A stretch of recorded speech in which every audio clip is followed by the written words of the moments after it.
आज के शो में बानी पीटीआई की एक और मुकदमे में गिरफ्तारी।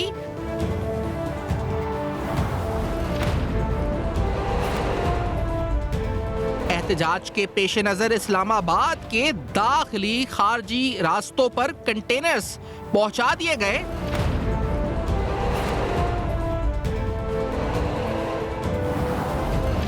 पीटीआई के एहतजाज में सरकारी वसाइल इस्तेमाल ना हो, वजारत दाखिला की चीफ सेक्रेटरी खैबर पख्तूनख्वा को हिदायत।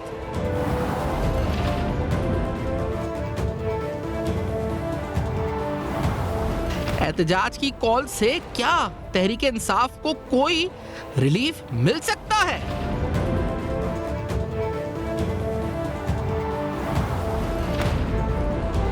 इस्लामाबाद में 8,000 इजाफी पुलिस एहलकार तलब। 23 नवंबर से इंटरनेट और मोबाइल फोन सर्विस जुज़वी मुअत्तल करने का फैसला।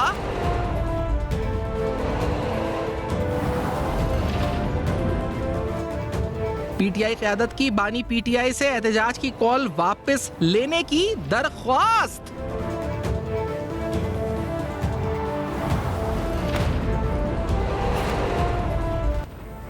अस्सलाम वालेकुम। पस पर्दा हक़ाइक़ सनसनीखेज़ इंकशाफ़ात, प्रोग्राम बेनकाब। मैं हूँ आपके साथ सैफ़ान खान। इंटरेस्टिंग और बड़े इंपॉर्टेंट रिमार्क्स से आर्मी चीफ के पाकिस्तान की मईशत, पाकिस्तान की मजमूई सूरत हाल पर जिन्होंने दिए, उससे प्रोग्राम का आगाज़ करते हैं। अहम तरीन ये जो नुकात हैं, जो उनका बयान सामने आया, इसमें जो पहला हिस्सा है, क्योंकि इसको हम डिकोड करेंगे, एनालिसिस इसका करेंगे, और ख़ास तौर पे एक स्टेटमेंट जो डिजिटल सिक्योरिटी के हवाले से है, इस पे प्रोग्राम में आगे चलकर डिटेल में गुफ्तगू भी करेंगे। आर्मी चीफ ने कहा जी कि पाक फ़ौज के सरबराह इजलास में कह रहे हैं कि मुझे पाकिस्तान के रोशन और मुस्तहकम मुस्तकबिल पर कामिल यकीन है। इसके बाद उन्होंने जो मईशत के हवाले से ख़ास तौर पर गुफ्तगू करते हुए कहा कि 1 साल पहले छाए मायूसी के बादल आज छट चुके हैं और आज मुल्क की मईशत के तमाम इशारे मुस्बत हैं। अगले बरस तक इंशाल्लाह मजीद बेहतर होंगे। ये बड़ी इंपॉर्टेंट स्टेटमेंट है जो आर्मी चीफ की तरफ से पाकिस्तानी। ये एक तरह से अगर देखा जाए तो इकोनॉमिक स्कोर कार्ड है, अगर गवर्नेंस के लिहाज से देखा जाए फॉर द करंट गवर्नमेंट, के माशी बेहतरी आ रही है। आर्मी चीफ ने एक्नॉलेज किया है इस बेहतरी को कि ये वाकई में बेहतरी आ रही है। और उसके बाद जो सवाल पूछा है वो बड़ा अहम सवाल। आगे उन्होंने कहा जी मायूसी फैलाने और डिफॉल्ट की बातें करने वाले लोग आज कहाँ हैं, क्या उनको जवाबदेह ठहराना नहीं चाहिए? और ये सवाल उन लोगों के लिए हैं जिन्होंने पूरा एक प्रोपेगेंडा किया था कि पाकिस्तान के हालात श्रीलंका जैसे बन जाएंगे। पाकिस्तान में खुदा ना खास्ता श्रीलंका या उससे बदतर वियतनाम, या जहां पर इकोनॉमिक क्राइसिस आए हैं कि सड़कों पे लोग निकले हैं, एहतजाज, सिविल अनरेस्ट हुआ है, या डिफ़ॉल्ट जैसी सिचुएशन हुई, या वहाँ पर डॉलर इतना पैरिटी चेंज हो गई कि लोग कुछ अफोर्ड नहीं कर पा रहे थे, और ये मखसूस ग्रुप पाकिस्तान तहरीक इंसाफ थी।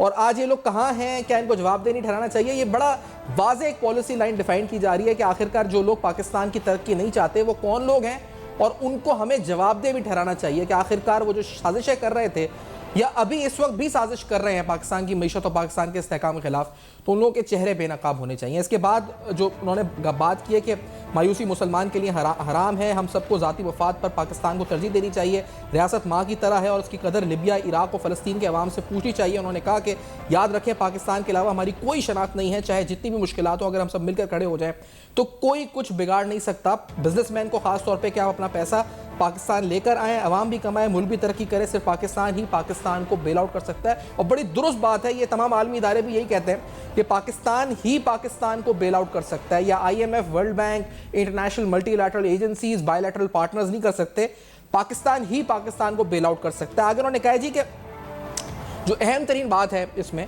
कि दहशतगर्दी की पुष्पनाही गैर कानूनी कारोबार वाले करते हैं, और मजीद उन्होंने कहा कि जिनके पीछे मखसूस अनासर होते हैं, पाकिस्तान की डिजिटल सरहदों की हिफाजत और अवाम की डिजिटल सिक्योरिटी रियासत की जिम्मेदारी है। अब ये बड़ा अहम तरीन जुमला है जिस पर बड़ा चर्चा हो रहा है, क्योंकि नजरियाती सरहद, जोग्राफियाई सरहद की बात तो हमने सुनी है, लेकिन अब जो इस दफ़ा स्टेटमेंट आई इसमें डिजिटल सिक्योरिटी, डिजिटल सरहदों की बात की गई है। तो this is a message for all those जो केओस, पैनिक और जो एजेंट्स ऑफ केओस हैं इस पर सोशल मीडिया पे, खास तौर पे यूट्यूबर्स, डिजिटल जो एक्स के ऊपर बैठ के इस वक्त फ्रॉड करते हैं, खास तौर पे पाकिस्तान की मईशत, पाकिस्तान के इस्तेहकाम के खिलाफ साजिशें करते हैं। ये उनके लिए पैगाम है कि डिजिटल सरहदों की हिफाजत और अवाम की डिजिटल सिक्योरिटी रियासत की जिम्मेदारी है। इस पर प्रोग्राम में मजीद गुफ्तगू भी करेंगे, लेकिन जो माशी रोड मैप या स्कोर कार्ड है इसको इंडोर्स किया है असद उमर साहब के एक ट्वीट ने। मैं असद उमर साहब पाकिस्तान के वजीर खजाना रह चुके हैं, उनके दौर में जो भी बेड़ागर भी हुआ, जो भी हुआ वो अपनी जगह, लेकिन he has been PTI's finance minister. वो पीटीआई की तरफ से कैंपेन जो माशी था और कैंपेन को हेड भी करते रहे इससे पहले 13 के इलेक्शंस में, और फाइनेंस मिनिस्टर बने भी, चल नहीं सके। उन्होंने ट्वीट की कि after 2 years of crushing economic difficulties, we are finally seeing signs of emerging economic recovery. The most exciting prospects is in the IT sector, which is exhibiting strong economic growth. This growth is being threatened by the disastrous implementation of internet controls. तो आगे उन्होंने digital control strategy को बेहतर करने की बात की है, लेकिन उन्होंने पाकिस्तान की मईशत की 2 साला रफ्तार तरक्की की, इकोनॉमिक रिकवरी की, और जो हमारी डिफिकल्टीज खत्म हुई है माशी, उसकी तारीफ की असद उमर साहब ने। और इस तारीफ के बाद होना क्या था, जो होता है हमेशा, पाकिस्तान तहरीक इंसाफ के जो सोशल मीडिया के ऊपर दहशतगर्द बैठे हुए हैं, उन्होंने असद उमर साहब पे चढ़ाई कर दी, हमला कर दिया जी कि ये फाइनेंस मिनिस्टर बनना चाहते हैं, इनका एजेंडा है, ये पेड है, ये वो जो उनका रिवायती तरीका होता है, वो मामला शुरू कर दिया। असद उमर पे जो है इस पर ये हमलावर हुए, और उसके बाद गालम गलोच और जो सिलसिला है वो शुरू हो चुका। जो ये अखलाकी तहजीब इनकी है वो उन्होंने फिर अपनी दिखा दी। लेकिन असद उमर साहब ने भी माशी जो तरक्की है, माशी इस्तेकाम को इंडोर्स किया। आर्मी चीफ की तरफ से भी इंडोर्समेंट आई, आपके सामने रखा। तहरीक इंसाफ के हवाले से अहम खबर यह थी कि कल रात एक नया मुकदमा बानी पीटीआई पर हुआ, उनका एक नया अरेस्ट हुआ। लेकिन इसके अलावा मुज़ाकरात की चैमो गोइयाँ हैं जी कल से, कि हो रहे हैं नहीं हो रहे हैं, कोई जश्न होगा 24 को, या एहतजाज होगा या नहीं होगा, क्या कोई डेडलाइन थी नहीं थी। तो मोहसिन नकवी साहब से जो मुमकिना मुज़ाकरात हैं और डेडलाइन की जो चैमो गोइयाँ हैं, और इस पर जो सवाल पूछा किसी सहाफ़ी ने, तो जो मुज़ाकराती अमल या मुज़ाकरात के हवाले से उन्होंने जो पॉलिसी लाइन दी है मोहसिन नकवी साहब ने, ज़रा सुनाते हैं आपको क्या कहा। Let's say this. आज इमरान खान की जानिब से जो डेडलाइन दी गई थी, इसके बाद अब कोई मुज़ाकरात आगे भी नहीं होंगे, क्योंकि उन्होंने कहा था कि जुमेरात आखिरी डेडलाइन है, उसके बाद हम मुज़ाकरात कर कब रहे हैं। डेडलाइन तो उसकी होगी जब मुज़ाकरात शुरू होंगे या कोई बाद हम मुज़ाकरात जब करें। मैं ज़ाती तौर पे, मैं अपनी ज़ात की बात कर रहा हूँ, मैं खुद इस हक़ में हूँ कि हाँ बातचीत होनी चाहिए मुल्क में हर एक के साथ, चाहे आप एक पार्टी नहीं, अगर किसी और के भी इशू है, कोई इशू है तो आपको बैठ के डिस्कस करना चाहिए। मुज़ाकरात हो कौन से रहे जो डेडलाइन है, और डेडलाइन कहाँ से आई है। तो ये मोहसिन नकवी साहब ने बड़ा क्लियरली बता दिया कि कल से जो बातें हो रही थी कि मुज़ाकरात हो रहे हैं, अली अमीन गंडापुर को एजेंडा लेकर आ गए, कहीं डेडलॉक की बातें हो रही थी, कहीं रहा था तात्तुल आ गया मुज़ाकरात में, उसके बाद जो है अरेस्ट नया हो गया। तो ये बड़ा जो बादल छाए हुए थे, इस पर बड़ी क्लियरली स्टेटमेंट मोहसिन नकवी ने दी। मुज़ाकरात हो ही नहीं रहे तो कौन सी डेडलाइन, कैसी डेडलाइन, मुज़ाकरात होंगे तो डेडलाइन होगी। तो ऑफिशियली तो ये वर्जन आ चुका है। उसके अलावा रिहाई के ऊपर पूछा गया था कि क्या बानी पीटीआई की रिहाई होगी, तो उस पर क्या कहा मोहसिन नकवी साहब ने, जरा ये भी सुना देते हैं आपको क्या कहा मोहसिन नकवी साहब ने। Let's say this. मैंने रिहा करना है तो मुझे पता नहीं, अभी तक मेरे पास ये पावर तो नहीं आई रिहा करने की। अदालतें हैं और एक अदालत नहीं है, वो काफ़ी सारे मुकदमात में अभी उनके ज़ेर इल्तवा हैं। आखिरी सवाल, और उन सारे मुकदमात का फैसला हमने नहीं करना है, अदालत ने करना है। तो ये जो वो कहते हैं बातचीत करनी, फिर वो अदालत से करें, जिन्होंने उनको रिहा करना है, हमारे से नहीं करें। तो ये उन्होंने रिहाई के हवाले से बता दिया जी, अदालती अमल है, मेरे हाथ में नहीं है, ना मैं अथॉरिटी हूँ कि उनको उस वक्त रिहा कर सकूँ। और लाए अमल के हवाले से कि क्योंकि ये जो तारीख है 24 नवंबर की, इस दौरान डेलीगेशंस के विजिट हैं, और एक बार फिर आलमी सतह पे यानी पाकिस्तान की माशी साख, पाकिस्तान की जो ओवरऑल पाकिस्तान का परसेप्शन है, उस पर कोई नेगेटिव हर्फ ना, नेगेटिव इम्पैक्ट ना है। इसलिए क्या स्ट्रैटेजी वफाकी हुकूमत अपना रही है, उसमें एक तो ये भी है कि रियासती मशीनरी के इस्तेमाल के हवाले से एक नोटिफिकेशन आए, लेकिन मोहसिन नकवी साहब ने बड़ा क्लियरली डिफाइन किया, उन्होंने क्या क्या पाबंदियां हो सकती हैं, क्या करने जा रहे हैं मुमकिन तौर पे, ये बताया क्या कहा है। Let's say this. तो 65 रुकनी बेलारूस का वफ्द आ रहा है, जिसमें 10 मिनिस्टर्स हैं, वो पहुंच रहे हैं 24 को, उनके प्रेसिडेंट आ रहे हैं 25 को, 3 दिन का उनका दौरा है, और हम वही काम करने जा रहे होंगे, कंटेनर लगा रहे होंगे, मोबाइल सर्विस बंद कर रहे होंगे, उनको प्रोटेक्शन हमारा देना सबसे पहली टॉप प्रायोरिटी होगा। उसके बाद डेफिनेटली हमने अपने इस्लामाबाद के शहर को, अपने इस्लामाबाद के शहरियों को प्रोटेक्ट करना है, और किसी किस्म की इजाज़त के बगैर हम किसी किस्म का जलसा जुलूस की इजाज़त नहीं दे सकते। इस सिलसिले में हम पंजाब पुलिस से और रेंजर्स, इस्लामाबाद पुलिस, FC सारे मिल के इसके ऊपर हम अरेंजमेंट ऑलरेडी हमने शुरू कर दिया। इन और नाज़रीन, इस अहम तरीन जो गुफ्तगू हुई है मोहसिन नकवी साहब ने, तो इसमें जो अहम बात थी कि मुज़ाकरात हो ही नहीं रहे, तो कैसी डेडलाइन है जो आपको सुनाया। उसके बाद माशी उमूर के ऊपर असद उमर साहब का तबसरा, आर्मी चीफ की तरफ से एंडोर्समेंट के जी इकनॉमिक रिकवरी हुई है, हम देखें मायूसी फैलाने वालों को शिकस्त हुई है। इस पूरी सूरत हाल के अंदर पाकिस्तान के अमन व अमान के हवाले से, ख़ास तौर पर सूबा खैबर पख्तूनख्वा में अमन व अमान के हवाले से बड़े संगीन खदशात हैं, शोहदा हो रहे हैं, और इस पर जितनी बात की जाए कम है। शायद हमारी डिबेट का हिस्सा बातों का तकरीबन यही मजमूई तौर पर होना चाहिए, और सब में बड़ी ज़रूरत तो शायद खैबर पख्तूनख्वा की हुकूमत को है कि उनकी तरजीह इस्लामाबाद, धरना, धावा, ये इजलास और ये जो जहाज के नारे ये लगा रहे हैं वहाँ पे CM हाउस में या अडियाला जेल के दौरे, इस पर नहीं बल्कि वहाँ के लोगों की सिक्योरिटी पर होनी चाहिए। और इस सिलसिले में गवर्नर KP की तरफ से बड़ा अहम तरीन पैगाम कुछ देर कबल आया। उस पैगाम में गवर्नर KP ने, फैसल करीम कुंडी साहब ने वाज़े तौर पर कहा है कि सूबाई हुकूमत नाकाम नज़र आती है या उनकी तवज्जो ही नज़र नहीं आती। इस वजह से तमाम सियासी जमातों से राब्ते का फैसला और दिसंबर के पहले हफ्ते में एक ऑल पार्टीज कॉन्फ्रेंस बुलाने का फैसला किया है। गवर्नर KP अपने तौर पे इनिशिएटिव्स ले रहे हैं अमन अमान के हवाले से। इसमें क्या फैसले हो सकते हैं प्रोग्राम में ज़ेरे बहस लाएंगे, लेकिन फैसल करीम कुंडी साहब ने जो स्टेटमेंट दी है जरा आपको सुनाते हैं। Let's say this. बाकी जो सिक्योरिटी की सूरत हाल है वो इतनी अच्छी नहीं है। इस पर मैंने वज़ीर-ए-आज़म पाकिस्तान साहब को भी एक लेटर लिखा है, उनसे मेरी मुलाकातें भी हुई, मेरे प्रेसिडेंट साहब से मुलाकात हुई है। अब जो है इस चीज़ को देखते हुए कि सूबाई हुकूमत की एक गैर ज़िम्मेवाराना रवैया जो है, क्योंकि रोज़ वो इस्लामाबाद पे चढ़ाई या जो है अपने बानी चेयरमैन की राय के लिए जो है वो जल्द से जुलूस करते हैं। उन्होंने अपना सूबा जो है वो मिलिटेंट्स के हवाले कर दिया कि वो जो कुछ करना चाहते हैं, और लोगों का जो है वो जान माल का तहफ़्फ़ुज़ करने में सूबाई हुकूमत जो है वो नाकाम हो चुकी है। लिहाजा मैंने फ़ैसले किए और मैं अपने तमाम पॉलिटिकल पार्टीज़ जो कि खैबर पख्तूनख्वा में मौजूद हैं उनके साथ मुलाकात भी करूँगा, और इंशाअल्लाह ताला बहुत जल्द हम जो है वो दिसंबर के पहले हफ्ते में जो है ऑल पार्टीज़ कॉन्फ्रेंस कराने के लिए जा रहे हैं, जो कि गवर्नर हाउस में होगी, जिसमें हम सूबे के अमन अमान के हवाले से, सूबे के वसाइल के हवाले से, जो कि मरकज़ के साथ हमारे जो इशूज़ हैं उसके हवाले से जो है तमाम पॉलिटिकल लीडरशिप को जमा करेंगे। बड़ी अहम तरीन स्टेटमेंट दी। तो अमन अमान के हवाले से ये अहम तरीन इजलास, जिसको फैसल करीम कुंडी साहब कहते हैं, गवर्नर KP इनिशिएटिव के तौर पर ये मामले को उठा रहे हैं, क्योंकि सूबाई हुकूमत, सूबाई वज़ीर आला की तवज्जो हरगिज़ इस पर नज़र नहीं आती। वो अडियाला जेल से पेशावर और इन्हीं चक्करों में इस वक्त हमें ज़्यादातर नज़र आते हैं। एक ब्रेक के बाद अहम तरीन डेवलपमेंट्स, डिजिटल सिक्योरिटी पर रियासत का किरदार क्या होगा, आर्मी चीफ की स्टेटमेंट पाकिस्तान की माशी कारकर्दगी के हवाले से, और PTI का ये एहतजाज 24 नवंबर का, मुज़ाकरात की चेमोगोइयाँ, आखिरकार इसमें कितनी सदाकत, मोहसिन नकवी साहब ने तो इसकी नफ़ी कर दी है। सारे अहम सवालात एक ब्रेक के बाद हमारे साथ रहेंगे।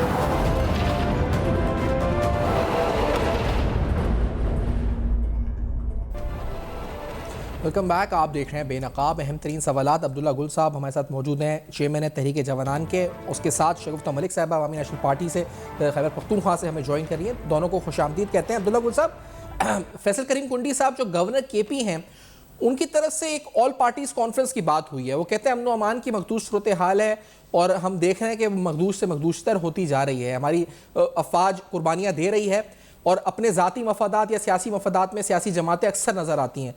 आपको ख़ास तौर पे गवर्नमेंट जो KP की है, जो आपकी जो CM KP हैं, उनकी कारकर्दगी या उनका जो रवैया कैसा लगता है, जो वहाँ के हालात को मद्देनज़र रखते हुए? बिस्मिल्लाहिर्रहमानिर्रहीम। बहुत शुक्रिया सैफान साहब। मैं आपको ये बताना चाहता हूँ कि अभी चंद दिन पहले मेरी गवर्नर साहब से भी मुलाकात हुई। उन्होंने खाने पे बुलाया हुआ था और इसी तरीके से CM साहब से भी वहाँ मुलाकात हुई। फिर मैं बलूचिस्तान गया, वहाँ भी दोनों साहिबान से जो वहाँ के गवर्नर और चीफ मिनिस्टर हैं, और आज मैं पंजाब के अंदर जो है चीफ मिनिस्टर साहिबा से मिला हूँ। देखें, मैं ये देख रहा हूँ कि जो गवर्नेंस का मॉडल है वो इस टाइम पे मुझे पंजाब में जो साफ सी बात है, और ये हम तब जो वहाँ दीगर भी मेरे साथ कुछ मौजूदीन थे, तो वहाँ हमने ये महसूस किया कि जो प्रेजेंटेशन हमें मिली वो पंजाब की बहुत बेहतर थी। जो चीफ मिनिस्टर खास तौर पे केपी की बात करूं तो अली अमीन गंडापुर साहब का ये कहना था कि जब मैंने ये सवाल पूछा कि जनाब आपके जो इस टाइम पे ज़्यादातर आप इस्लामाबाद आते हैं और आप सरकारी मशीनरी का इस्तेमाल करते हैं, वहाँ के वसाइल का इस्तेमाल करते हैं, तो उनका ये कहना था कि जी आवाम ने मुझे मैंडेट दिया है और मैं इसको अपने जलसे जुलूस के ऊपर बिल्कुल जो है वो लगा सकता हूँ। अब ये बात जो है वो मेरे लिए ज़्यादा कोई काबिल कबूल नहीं थी। खैर उनका अपना मौक़िफ़ है, काबिल एहतराम है, लेकिन इसलिए क्योंकि मैं ये देख रहा हूँ कि खैबर पख्तूनख्वा के अंदर बहुत सारी डेवलपमेंट जो है वो रिक्वायर्ड है, वहाँ होना चाहिए। आवाम जो है वो उसके हालात कोई ज़्यादा अच्छे नहीं हैं। इसी तरीके से जो बेरोज़गारी का मामला है वो भी बढ़ रहा है और आपको मालूम है कि यूनिवर्सिटियों के लिए और उनके तनख्वाहों के लिए पैसे मौजूद नहीं हैं और साथ ही साथ जो है सबसे बड़ा इशू लॉ एंड ऑर्डर का है। काउंटर टेररिज्म डिपार्टमेंट जो है, जब मैंने चीफ मिनिस्टर साहब से सवाल किया तो उन्होंने बताया कि काउंटर टेररिज्म डिपार्टमेंट पे 96% जो है वो जो बजट है वो उसका सिर्फ तनख्वाहों और पेंशन्स में लग जाता है। तो आप मुझे बताएं, एक सूबा जिसके अंदर सुबह शाम दहशतगर्दी जो है वो हो रही है और हालत ये है कि डीआई खान के अंदर शाम को मगरिब के बाद पुलिस भी बाहर नहीं निकलती। बन्नू के अंदर अभी आप वाकया देख लें, दीगर जगहों पे देख लें, आए दिन ये मामला चल रहे हैं। तो उनका ये कहना था कि जी 96% बजट वहां जा रहा है। अब ये देखें 96% अगर बजट जा रहा है तो 4% जो है काउंटर टेररिज्म डिपार्टमेंट पे खर्च हो रहा है। 527 लोग हैं जो काउंटर टेररिज्म डिपार्टमेंट के अंदर जो फील्ड ऑपरेटर्स हैं। एक ऐसा सूबा जिसके अंदर 60% दहशतगर्दी के अंदर जो है वो इंक्रीज हुआ जब से अफगानिस्तान के अंदर जो है वो अमेरिकन फोर्सेस और दीगर कोएलिशन पार्टनर्स जो है उन्होंने इनखला किया 1 सितंबर 2022 के बाद, अब 2021 के बाद। तो अब ये देखें कि अब ये जो सूरत हाल है ये इतनी मखदूश है कि इसके ऊपर ऑल पार्टीज के अंदर कोई मज़ाहिका नहीं है। अगर गवर्नर कह रहे हैं कि जी ऑल पार्टी होनी चाहिए तो इसमें क्या है? जमहूरियत का तो मतलब ही यही है कि जमहूर जो है वो मिलजुल के आपस में बैठ के फैसला करें, कंक्लूजन करें। देखें मुल्क के बरतर मफाद के अंदर जो है आपको बात करनी पड़ती है। एक तरफ तो केपी के जो चीफ मिनिस्टर हैं वो कहते हैं कि जी हम बात करने के लिए तैयार हैं, इवन जो अफगानिस्तान के और टीटीपी के तालिबान हैं उनसे गुफ्तगू करने के लिए तैयार हैं। तो भाई यहाँ जो लोग हैं वो कोई काफिर तो नहीं बैठे हुए, यहाँ के भी लोग पाकिस्तानी हैं और यहाँ सूबे के अंदर उनकी हुकूमतें भी कायम रही हैं माजी के अंदर और मुस्तकबिल में भी हो सकता है। तो मकसद ये है कि ये तमाम जो बातें हैं इनको समझ अगर मलूज़े खातिर रखा जाए तो एक ग्रैंड डायलॉग वक्त की जरूरत है। आपको याद है आर्मी पब्लिक स्कूल के वाकये के बाद जब नेशनल एक्शन प्लान बना था तो तमाम लोग जो थे वो एक पेज के ऊपर आए थे और उससे दहशतगर्दी के अंदर बहुत बड़ी पेज पे जो सियासी जमातें आएंगी, शेख साहब आपकी पार्टी का इनपुट मैं जानना चाहूंगा क्या हो सकता है, क्योंकि इसमें कोई एक्स्ट्रा ऑर्डिनरी मेजर्स की बात शायद हम तवक्को करें, क्योंकि अगर एपीसी होती है, तमाम जमातें सर जोड़कर बैठती है, सूबाई हुकूमत तो मुकम्मल ही नाकाम नजर आ रही है। नाकाम तो चले, दूसरी चीज है ना तरजीह ही नजर नहीं आ रही उनकी। एक होती है कि प्रायोरिटी में नजर नहीं आ रहा, उनकी प्रायोरिटी है कि इमरान खान को रिहा करें। तो इस सूरत हाल में क्या कोई वफाक आईनी रास्ता निकाल सकता है नया, या आप मुतालबा करेगी अवामी नेशनल पार्टी जी कि आप कोई एक्स्ट्रा ऑर्डिनरी मेजर स्टेप्स लें वफाक की तरफ से कि हमारी सिक्योरिटी को इंश्योर किया जा सके खैबर पख्तूनख्वा में? शगुफ्ता साहब देखिए, मेरे ख्याल में इतनी इम्पोर्टेंट जो आज आप देख ले कि हालात इस हद तक आ गए हैं कि आप खैबर पख्तूनख्वा में देखिए कि रोजाना की बुनियाद पे टारगेट किलिंग है। कुर्रम में जो कुछ आज हुआ है, हमारी पार्टी अवामी नेशनल पार्टी ने तो आज भी एक वो स्टेटमेंट जारी की है और उन्होंने ये मुतालबा भी किया है। जाहिर बात है कि इसके अलावा हमारे पास और कोई ऑप्शन नहीं है कि अगर आप जरगा नहीं बुलाएंगे, आप एपीसी नहीं बुलाएंगे और तमाम पॉलिटिकल पार्टीज मिलके, क्योंकि हुकूमत मेरे ख्याल में हुकूमत के बस की तो अब बात नहीं रही। हुकूमत तो सिर्फ इस हद तक है कि वो इमरान खान की रिहाई, इमरान खान की जेल के अलावा उनके पास कोई बात नहीं है। मैं ये समझती हूँ कि अभी जो गवर्नर साहब ने भी बात की है अच्छी बात है, क्योंकि एपीसी तमाम पॉलिटिकल पार्टीज की, लेकिन अगर पाकिस्तान में जो कुछ भी होता है और हर जगह पे हम APC की बात करते हैं, तो यहाँ खैबर पख्तूनख्वा में तो रोजाना की बुनियाद पे दहशतगर्दी है। खैबर पख्तूनख्वा फ्रंट लाइन है स्ट्रीट क्राइम्स है। यहाँ पे यूनिवर्सिटीज की बात हुई, यूनिवर्सिटीज में पैसे नहीं है लोगों के पास, वो सारे उनके स्टाफ, उनकी स्टूडेंट जो है वो एहतजाज पे रोजाना की बुनियाद पे सूबाई असेंबली के सामने है। लेकिन ये APC से हासिल कुछ होगा शगुफ्ता साहिबा या नहीं होगा? असल सवाल तो ये है, देखिए सूबाई हुकूमत तो वही रहेगी ना। आप APC में कोई हल अगर ढूंढते भी हैं तो डिलीवर कैसे होगा? देखिए सूबाई हुकूमत की बस की बात नहीं है। सूबाई हुकूमत की जो वजीर आला साहब है वो तो खुद ना इधर के रहे ना उधर के रहे।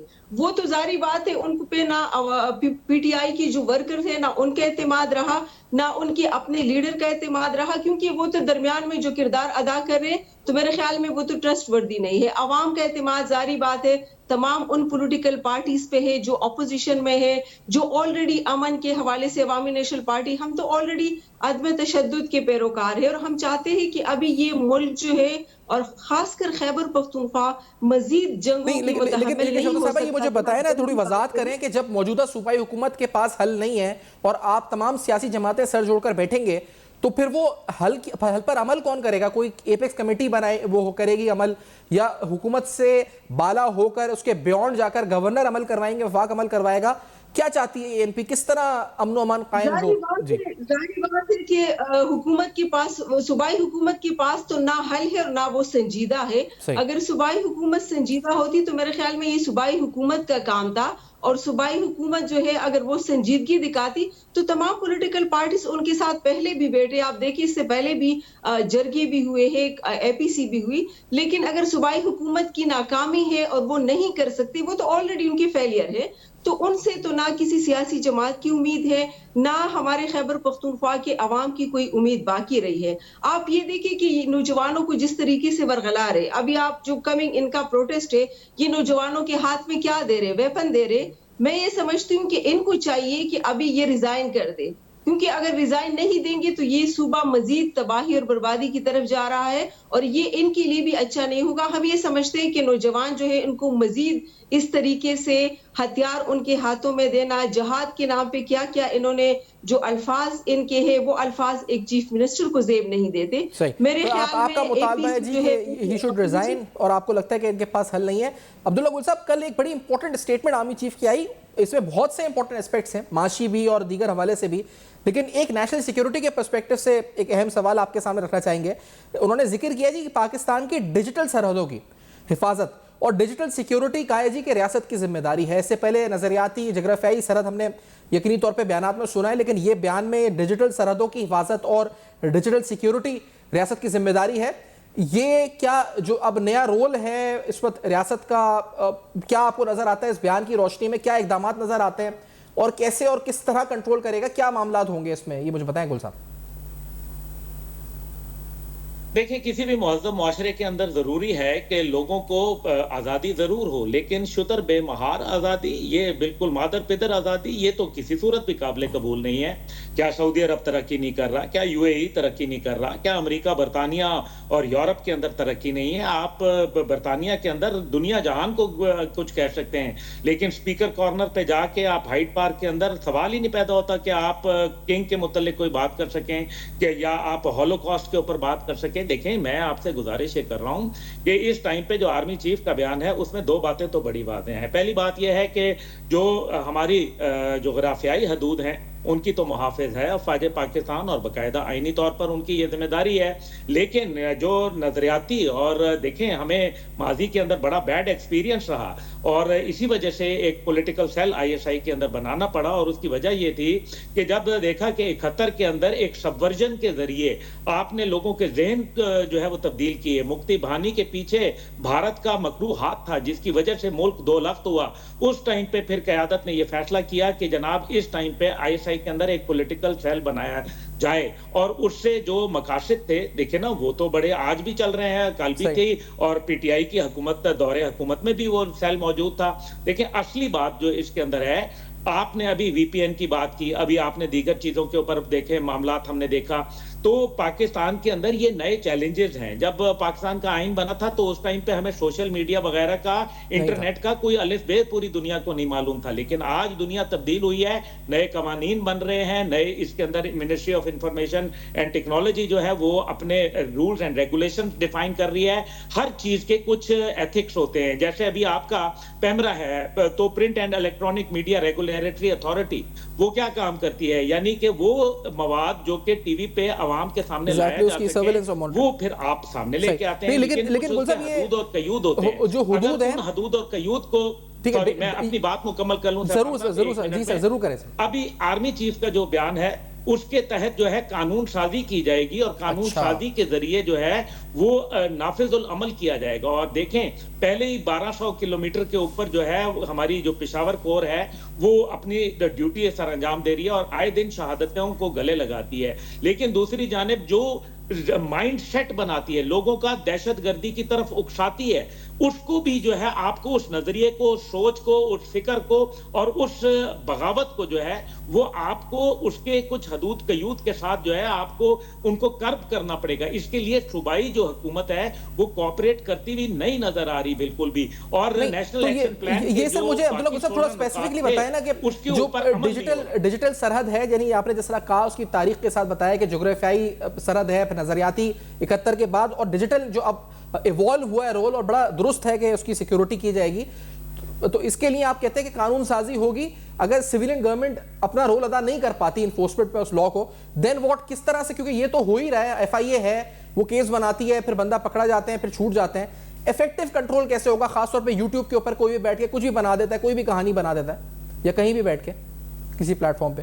गुल साहब देखिए, पाकिस्तान में सबसे बड़ी प्रॉब्लम यह है कि most of the social media के जो ओरिजिनेटर्स हैं उनके दफातर पाकिस्तान में मौजूद नहीं है, और उनके दफातर की वजह से, ना होने की वजह से हमारा उनके ऊपर उस तरह से कंट्रोल नहीं हो पा रहा। लेकिन बहुत सारे दुनिया है, अभी आप दुबई को ही देख लें, दुबई के अंदर व्हाट्सएप नहीं काम करता, तो ये व्हाट्सएप, हमारे तो व्हाट्सएप के बगैर लोग सांस नहीं ले सकते। तो दुबई तो लोग बड़े शौक से जाते हैं, उसकी आजादी के मुतालिक तो कभी कोई बात फिर वो वॉइस पे काम चलाते हैं। एक बात बड़ी बात है जी सर, मुझे वाइंड अप कहा जा रहा है कि 9 मई के वाकयात, जी मैं अपोलोजाइज, मुझे वाइंड अप करना है सर, 9 मई के वाकयात को फरामोश नहीं होने दिया जाएगा।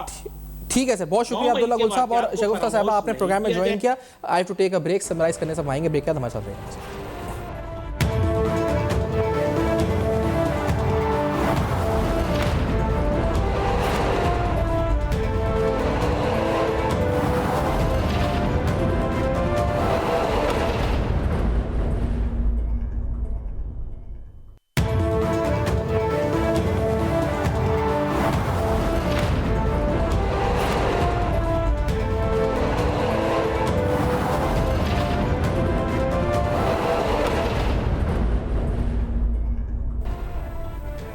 Welcome back. आप देख रहे हैं बेनकाब अहम तरीन सवालात। पाकिस्तान तहरीक इंसाफ का 24 नवंबर का एहतजाज, उस हवाले से अहम तरीन सवालात, खैर पख्तूनख्वा में अमन अमान की सूरत हाल और पाकिस्तान की माशी तरक्की की रफ्तार पर आर्मी चीफ की अहम तरीन स्टेटमेंट। हमने इस पर गुफ्तगू करी। प्रोग्राम का फीडबैक आप दे सकते हैं फेसबुक, ईमेल्स और एक्स पर। देखते रहेगा, अब तक अपना बहुत ख्याल रखें।